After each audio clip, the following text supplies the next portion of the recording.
आज की कहानी। बात बहुत पुरानी है। किसी गांव में एक साधु रहा करते थे। पूरे गांव में वह अकेले साधु थे, तो पूरे गांव से कुछ न कुछ दान में मिलता रहता था।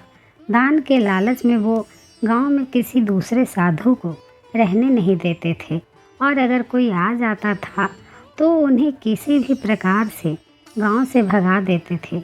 इस तरह धीरे धीरे उनके पास बहुत सारा धन इकट्ठा हो गया था।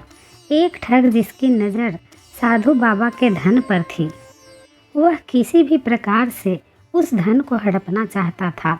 उसने एक तरीका सोचा और एक विद्यार्थी का रूप बनाकर साधु के पास पहुंच गया। उसने साधु से अपना शिष्य बनाने का आग्रह किया।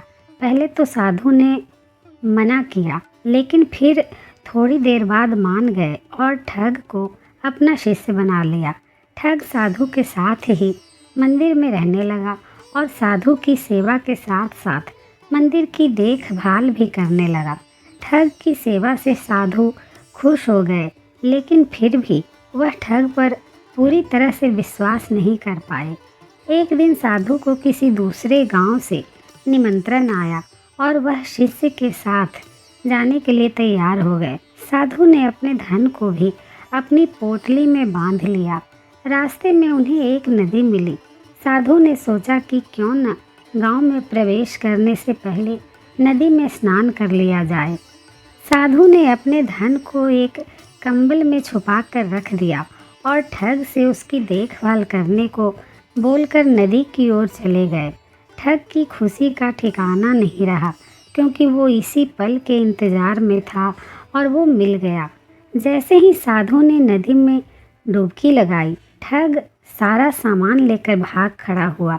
जैसे ही साधु वापस आया, उसने देखा न तो शिष्य मिला और न ही अपना सामान। साधु ने ये सब देखकर अपना सिर पकड़ लिया। इसलिए कभी किसी पर इतना विश्वास नहीं करना चाहिए कि अपना नुकसान हो जाए।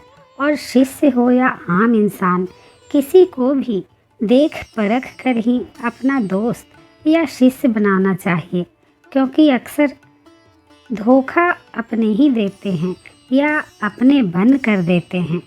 यही ठग ने किया, चेला बनकर गुरु को ही लूट लिया।